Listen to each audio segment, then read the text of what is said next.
I was born on April 16th, 1984 in Stanton, Virginia, which is an out-of-the-way place in an out-of-the-way part of the country. I first got into music from my parents, who were non-musicians that were really into music, which in retrospect fits my mood perfectly. I don't know if I would have liked having parents that were musical, because I liked having something separate and away from my parents.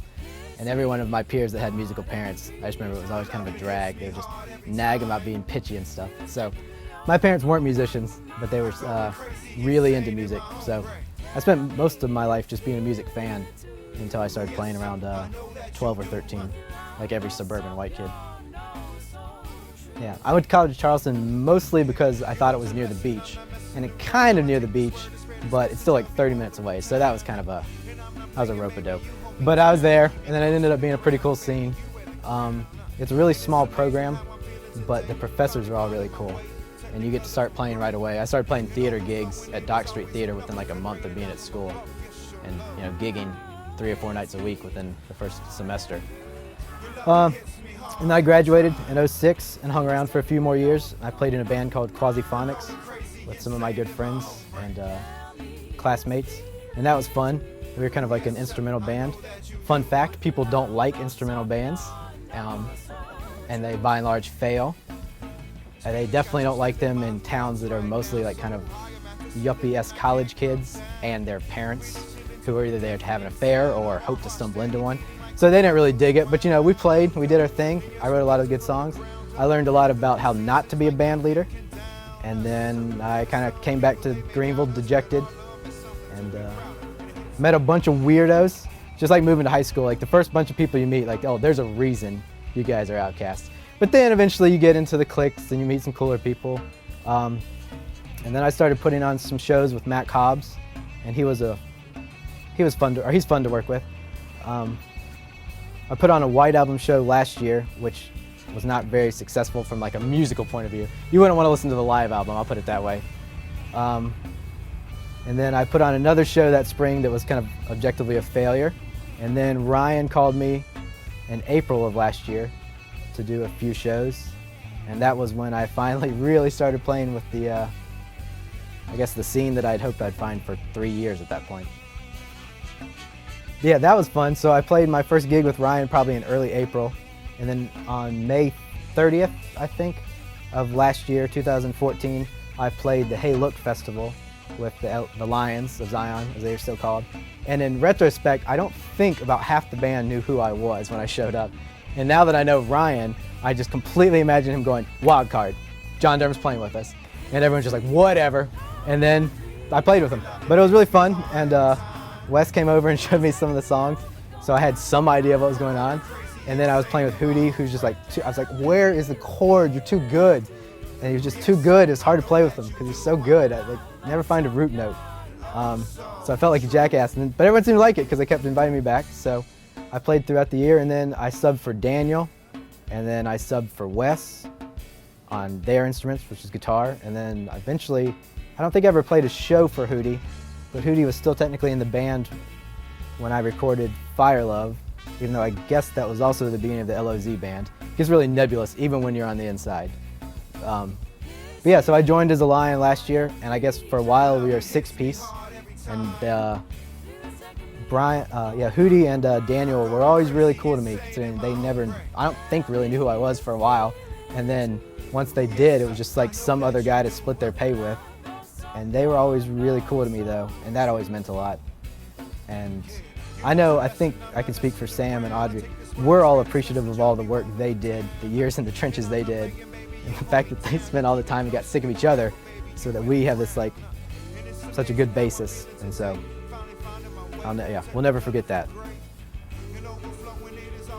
So in February of this year, 2015, I did a Bob Marley birthday celebration on the 6th, which is his actual birthday.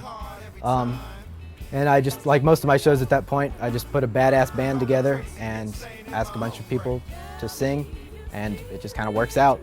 But that was the first time I played with Audrey in about 2 years at that point. I played some New Year's show with her when I was in Millie Fungus, when I played keyboards with them.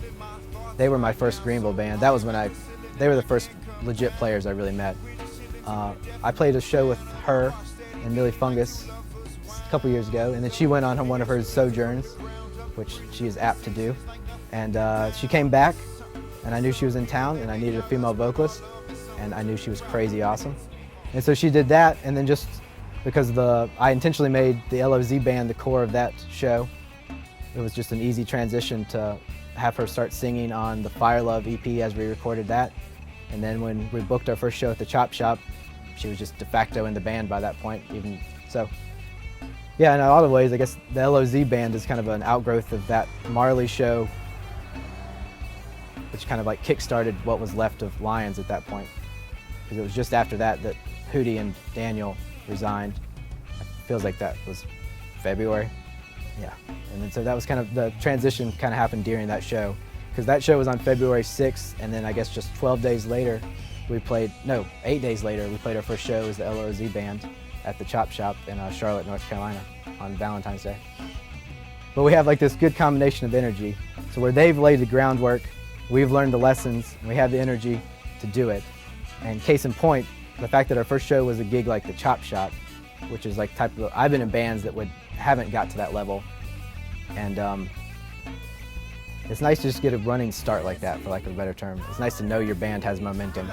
It's nice to play to a crowd where you don't know anyone and get some positive feedback. Yeah, I do not do well with listening to one genre, or more to the point, I just don't. Like my playlists are very eclectic, kind of like a serial killer on acid or something. So it's weird for me to listen to like 6 hours of the same music.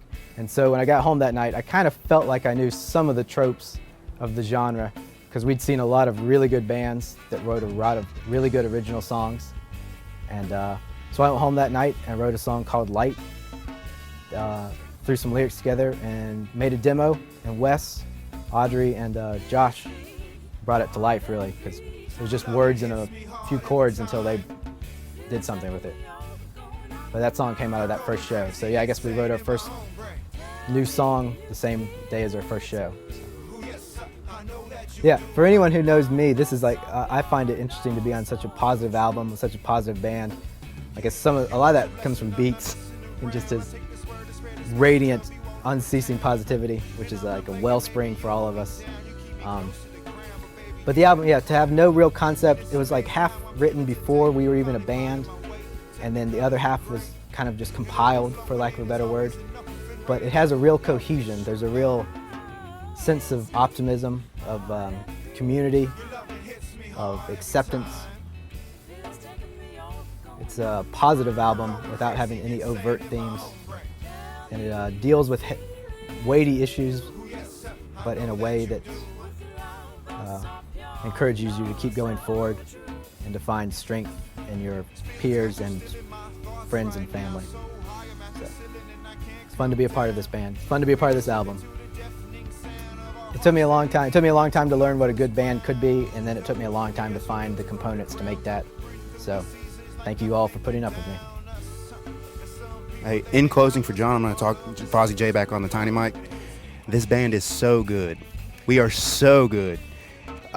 If you see me geeking my ass off on stage, it's because, and I'm not singing, it's because I'm a fan at that point and I'm enjoying the shit that's going on stage, because this band is really good.